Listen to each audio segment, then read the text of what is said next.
ويقول بصوت واضح أوف هنا انفجار يا رب في المطار، دوي انفجار دوي انفجار. كما نشاهد الآن. نعم هذا هو الانفجار كما نشاهد، ولكن المطار في الصالة. بالصالة ردفان أنت بخير؟ ما هو أنا بخير ونتابع الصورة.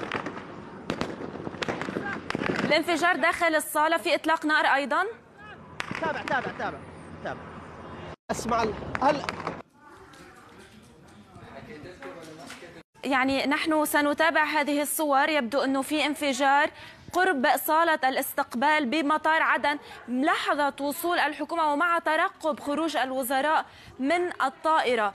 إذن كما تابعنا مشاهدينا بشكل مباشر على الهواء الانفجار الذي رأيناه داخل أو بقرب صالة المطار. ننتظر التأكيدات، نتابع هذا الموضوع وأيضا نحاول أن ننقل الصورة التي انقطعت الآن بسبب هذا الانفجار. سمعنا أيضا أصوات إطلاق نار من بعد هذا الانفجار، ولكن ننتظر التأكيدات. كما رأينا الانفجار كان بعيد عن الطائرة، ولكن كان موجود في مطار عدن لاستقبال الحكومة اليمنية، ونحن سنتابع هذا الموضوع. لا ندري إذا ما كان أيضا داخل الصالة كان في ناس، ولكن لابد أنه كانت الاستعدادات أيضا والتحضيرات تجري داخل الصالة. نأمل أن لا يكون هناك أي أضرار بشرية، ولكن رأينا بالفعل أنه قرار إذن استهدف قرب صالة الاستقبال بمطار وصول الطائرة التي تحمل الحكومة اليمنية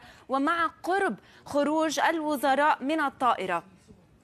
إذن نحن بانتظار أي معلومات